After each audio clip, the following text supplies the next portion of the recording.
சரி, நீதிமன்றம்லாம் பாரம்பரியம், அதான் நம்மளால சட்டம் வேணும், நீதி கிடைக்கணும், அக்குறும் அநியாயத்துக்கு ஒரு நீதி இருக்கணும், நேர்மை இருக்கணும்னு நம்ம ஒரு சட்டத்துக்காக ஒரு கோர்ட்டோ ஒரு ஹைகோர்ட்டோ ஒரு சுப்ரீம் கோர்ட்டோ உருவாக்கி வச்சது மனிதர்களால தான். அப்படிங்கிற அடிப்படையில இந்த ஜீவங்க கடவுளால் படைக்கப்பட்டது. இந்த ஜீவங்களை அழிக்க கூடாது. தயவு செய்து சுப்ரீம் கோர்ட் நீதிபதி ஐயாவுக்கு என்னுடைய வேண்டுகோள் என்னன்னா, இந்த ஜீவங்களுக்கு உயிருக்கு ஆபத்து வரக்கூடாது. நீங்க என்ன தீர்ப்பு சொன்னீங்களோ அதே தீர்ப்புக்கு ஒரு முடிவும் சொல்லிருங்க. அதுதான் எங்களுக்கு வேணும். அதுதான் எங்களுக்கு வேணும். இந்த ஜீவன் என்ன செஞ்சிச்சு? ஒரு பிள்ளைய கடிச்சதுனால நீங்க ஒட்டுமொத்த இந்தியாவில் உள்ளதை பூரா தடுக்கணும், அதை இருக்கக்கூடாதுன்னு முடிவெடுத்து ஒரு உத்தரவு போட்டுட்டீங்க. அதே நிமிஷம் ஒரு மனிதன் எத்தனை கொலை செய்யறான், எத்தனை அதிகரி செய்யறான். ஒரு மனிதன் ஒரு 4 வயசு பிள்ளைய கெடுக்கிறான், 10 வயசு பிள்ளைய கெடுக்கிறான், பிற்காலத்துல படிச்சு ஃபர்ஸ்ட் மார்க் எடுக்கிற பிள்ளைய கொள்றான், டாக்டர் ஆக போற பிள்ளைய கொள்றான். இப்படி டேலண்டான பிள்ளைங்களை எல்லாம் கொள்றாங்க. அதுக்கெல்லாம் தீர்வு சுப்ரீம் கோர்ட் கொடுக்க மாட்டீங்களா? அதுக்கெல்லாம் அவங்களே உடனே ஷூட்டிங் ஆர்டர் கொடுத்து அவங்களே க்ளோஸ் பண்ண வேண்டியதானே?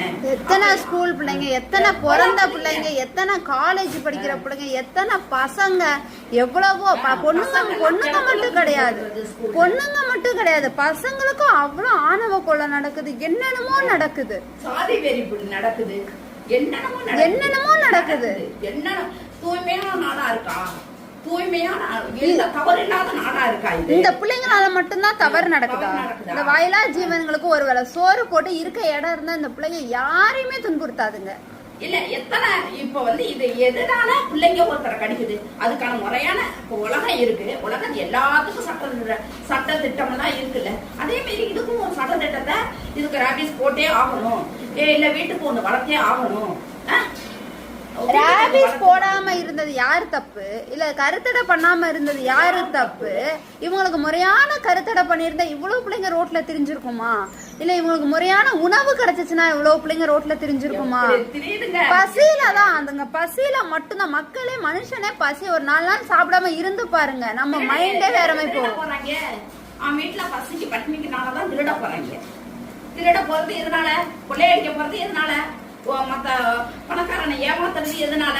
அவன் வீட்டு வறுமையினாலதான் இந்த தவறு நடக்குது. அந்த தவறெல்லாம் நீங்க கேட்க மாட்டீங்களா சுப்ரீம் கோர்ட்டு? இதெல்லாம் அப்படியே தூய்மையான நாடா இருக்கா? தூய்மையான உலகமா இருக்கா? அவ்வளவு நேர்மையான மனிதன் இருக்கான் அந்த உலகத்துல, அந்த பூமியில. அவ்வளவு அக்குறமா நடக்குது. அதெல்லாம் அந்த சுப்ரீம் அப்படியே எல்லாமே அப்படியே பர்ஃபெக்டா நடக்கிற மாதிரி பண்ணிருக்கீங்க. அதெல்லாம்